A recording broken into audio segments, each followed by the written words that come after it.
présent à aller vers les paires de charges, toujours linéaires et singulières, côté calandre.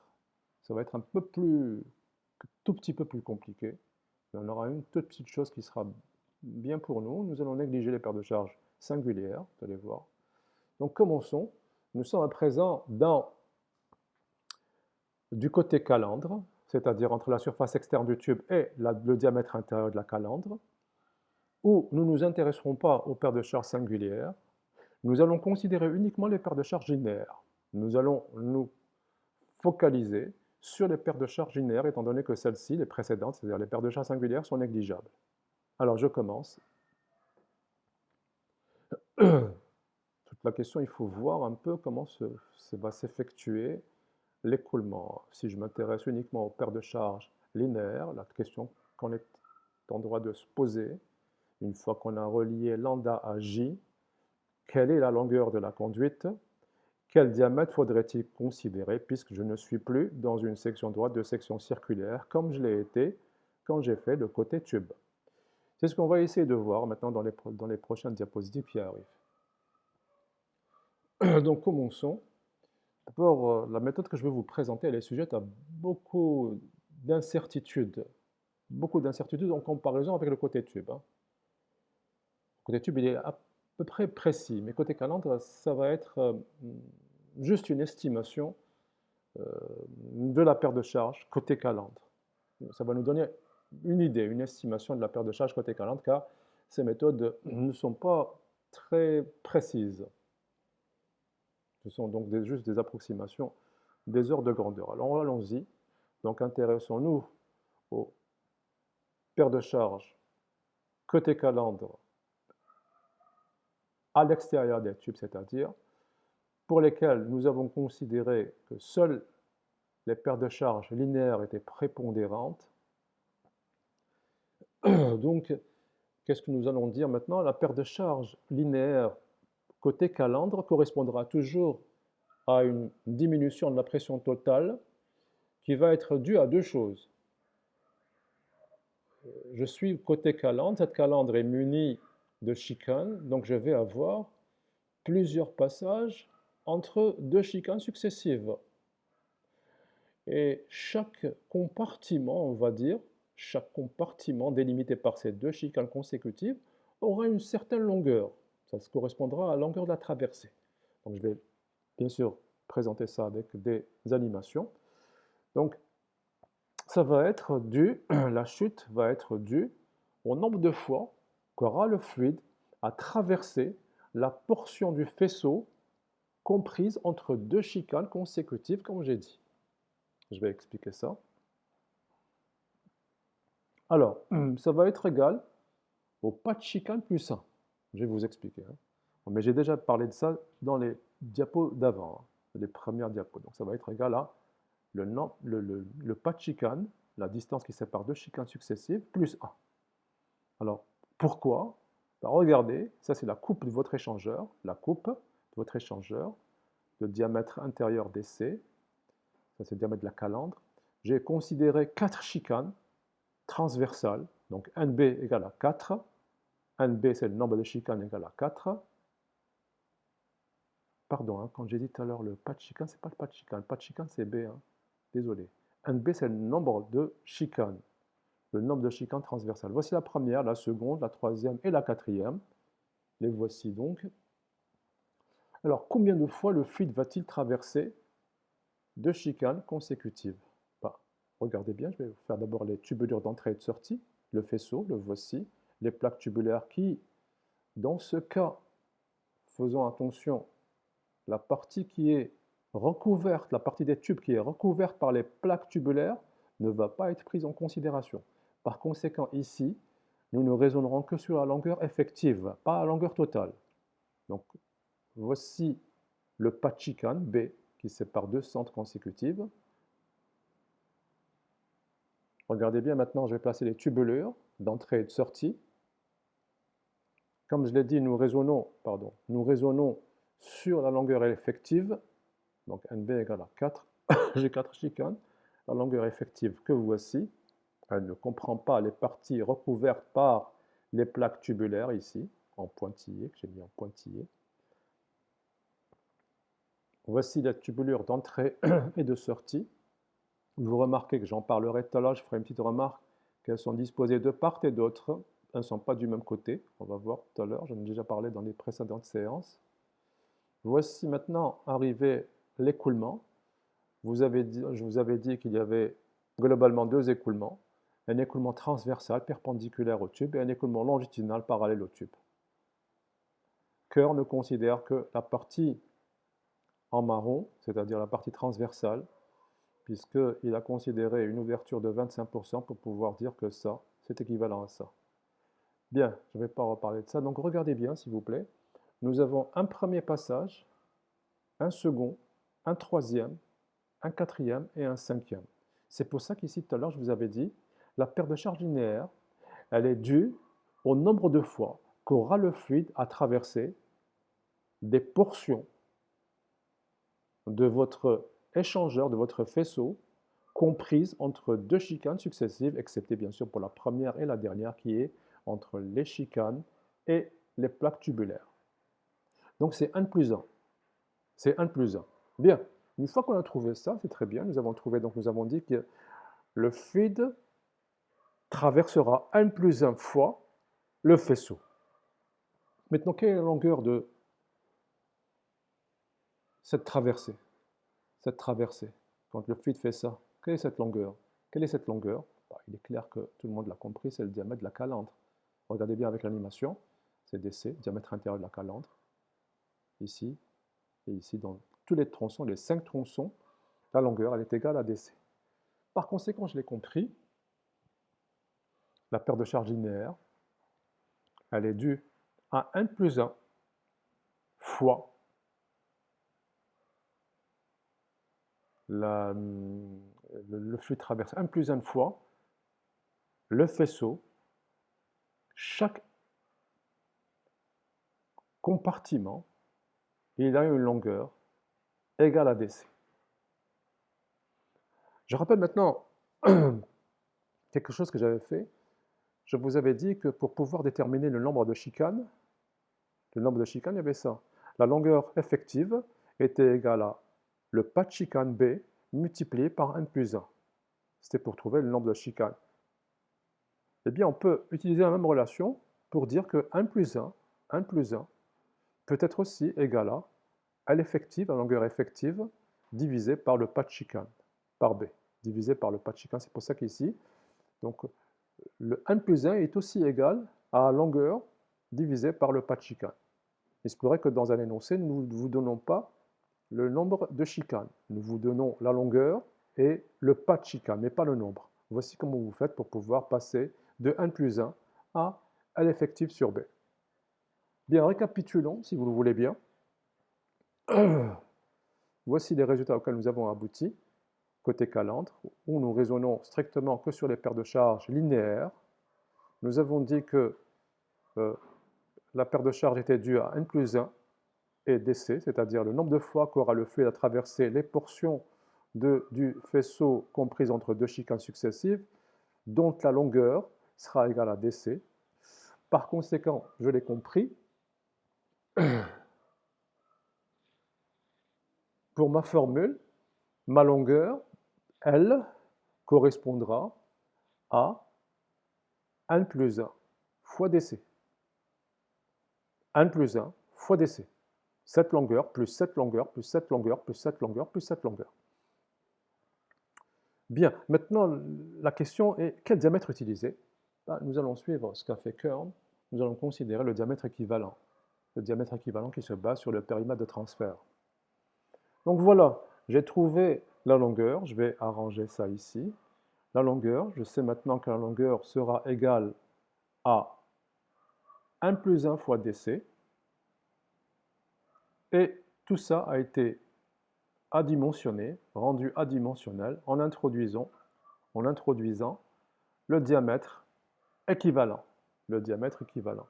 Voici donc la paire de charges linéaire côté calandre. La paire de charges linéaire côté calandre. Alors continuons.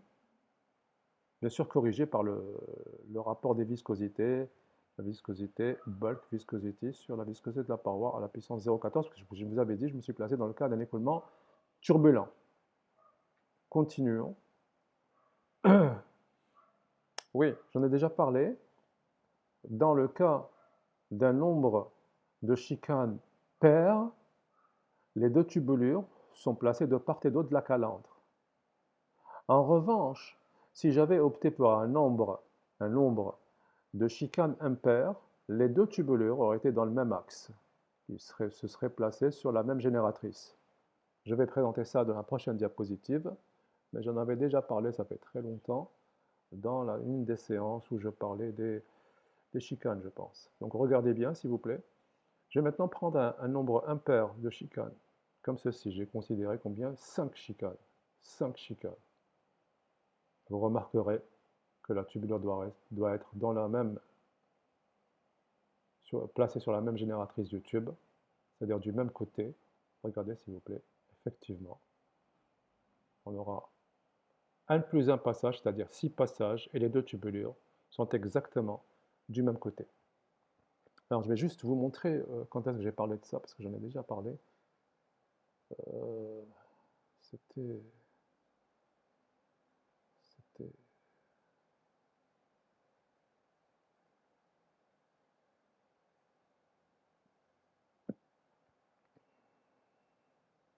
Voilà. J'en avais parlé au niveau de la 308, la diapo 308, dans les étapes 6, je crois, ou 7, je ne me rappelle plus, où il fallait décider de la disposition des tubulures.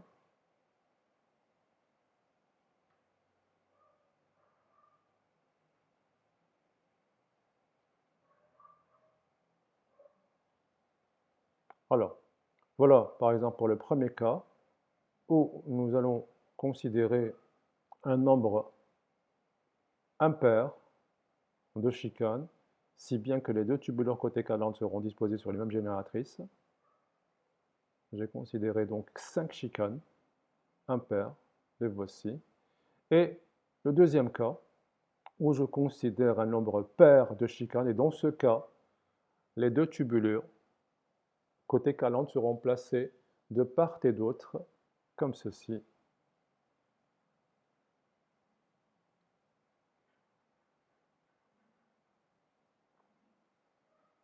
Voilà. Ici, j'ai considéré 2, 4, 6. C'en est fini. C'était juste pour vous montrer que j'avais déjà parlé de tout ceci. Et maintenant, je reviens à, à, à mon... Ouais, je suis là. Et donc, il ne subsiste maintenant à présent que la détermination de J, du facteur de Colburn. Donc, pour J, pour le facteur de Colburn, on pourrait aller vers le Kern, la figure 29 présentée par Kern, mais qui a, comme je l'ai dit, le désavantage de présenter le coefficient sous forme dimensionnelle. Ou alors, on pourrait aller aussi sur d'autres ouvrages. Par exemple, ici, vous avez le Ludwig en 83, qui présente quant à lui, contrairement à Kern, non pas une seule courbe, puisque celle-ci a été tracée pour 0,25 pour un degré d'ouverture de la fenêtre égal à 25%, alors qu'ici, vous avez des degrés d'ouverture de la fenêtre, c'est-à-dire de la chicane, qui varient entre 15, 25, 35 jusqu'à 45. Vous avez ici le Whittier qui présente son coefficient de frottement qui correspond à lambda sur 2, attention, et non pas lambda sur 4, comme ceci. Ou alors, le Coulson et Richardson, tome 6, volume 6, pardon, volume 6, où vous avez idem pour une chicane dont le degré d'ouverture varie entre 15 et 45%, le coefficient de frottement, c'est-à-dire le facteur de Fanning, en fonction de l'homme de Reynolds. Juste une remarque, quand j'avais considéré le transfert thermique, généralement vous trouverez JH, pour le facteur de frottement, JF. Donc vous avez ici le facteur de Colburn en fonction du nombre de Reynolds pour différentes ouvertures de la chicane transversale. Voilà, résumons. Côté calandre, nous avons dit que les paires de charges étaient négligeables, qu'on se limitait uniquement aux paires de charges linéaires. Les paires de charges singulières sont négligeables, on se limite aux paires de charges linéaires, si bien que les paires de charges totales se réduisent uniquement aux paires de charges linéaires. Nous avons corrigé la vitesse, enfin, il faut mettre la vitesse dans côté calandre, donc nous avons dit qu'il était plus judicieux de travailler avec la vitesse massique, le G, et non plus la vitesse superficielle. Et voilà, nous arrivons maintenant pour conclure cette partie. Nous arrivons à la fin de la 10e étape, puisque c'est fini, c'est le dernier volet. Donc pour déterminer cette paire de charges, je devais traiter le côté tube et le côté calandre. Une fois que j'ai fait tout ceci, que fait-on à présent? Il faudrait comparer ces valeurs aux limites permissibles, c'est-à-dire aux spécifications, aux consignes qui vous ont été données. Dans un échangeur, on vous dira qu'il ne faudrait pas que vous dépassiez tant de barres côté tube et tant de barres côté calandre. Donc une fois que vous avez calculé vos paires de charges, côté tube et côté calandre, vous les comparez. Vous les comparez aux consignes. Si ça marche, c'est-à-dire si vous êtes inférieur, tant mieux. Le dimensionnement que vous venez de présenter, il est bon, vous le retenez. Sinon, il faudrait intervenir. Où ça? Au niveau des étapes précédentes, la 6e et la 7e étape. Il faudrait refaire les calculs à partir des étapes 6 et 7. 6 côté tube et 7 côté calandre. J'en parlerai avec plus de détails dans la prochaine diapositive. Donc voilà, nous avons déterminé les paires de charges. Il nous faut les comparer par rapport aux consignes, aux spécifications qui sont dictées par le constructeur. Certains consignes à ne pas dépasser. Il ne faut pas dépasser telle pression dans les tubes et telle pression côté calandre. Il faut respecter ça. Si ça marche, si votre paire de charges, une fois que vous l'avez calculée, quand vous la comparez, elle est inférieure, tant mieux. Tout ce que vous avez fait est bon. En revanche, si ça ne marche pas, si vous êtes au-dessus, si vous dépassez, que faudrait-il faire? Il faudrait refaire les calculs, c'est-à-dire recalculer la paire de charges côté tube et côté calandre en agissant à partir des étapes 6 et 7 pour diminuer. On va voir ça lors d'une prochaine séance. Voilà, la séance est terminée. Je pense qu'elle a pris beaucoup de temps. J'en suis désolé. Lors de la prochaine séance, je vais répondre à 2 questions qui m'ont été posées. Une troisième à laquelle j'ai répondu, c'était très simple à répondre. Mais je vais répondre à ces 2 questions. Bon, une question qui m'a été posée à propos, j'en avais parlé très brièvement, qu'est-ce qu'un écoulement brassé et non brassé? Brassé veut dire mélangère. Donc j'essaierai de répondre avec un peu plus de détails peut-être lors de la prochaine séance. Il y avait également une deuxième question qui m'a été posée. Elle est là. Elle disait ceci. Pourquoi aller vers une circulation à ou à contre-courant? Qu'est-ce qui nous guide vers une circulation à co-courant ou bien à contre-courant? Je vais aussi répondre à ça. Ça concernera évidemment un échangeur que je n'ai pas traité, mais que je traite en 3e année pour les licences L3, dans un premier cours de transfert de chaleur où nous abordons de manière superficielle le dimensionnement de l'échangeur à double tube. Et on explique justement dans ce cas pourquoi il est plus intéressant d'aller vers l'écoulement à contre-courant. Donc je présenterai ça lors d'une mini-séance où je répondrai à ces deux questions. Je préfère les faire par diapositive. Voilà, j'espère que c'est clair pour vous. Si vous avez des questions, vous me les posez, j'essaierai d'y apporter des réponses. Quand c'est simple, je me permets de mettre rapidement la réponse. Quand ça ne nécessite pas une animation, je la mets directement. Autrement, quand je vois que la question mérite d'être présentée avec un peu plus de détails, je vais le faire, comme ce sera le cas dans la prochaine séance qui arrive. Je voulais m'excuser d'avoir tardé à revenir vers vous. Nous avons eu une année chargée. Et donc voilà, c'est pour ça que je ne me suis pas connecté, enfin, je ne me suis pas relié à vous à travers mes séances. Merci de votre attention. Prenez soin de vous et à très bientôt, je l'espère. Au revoir.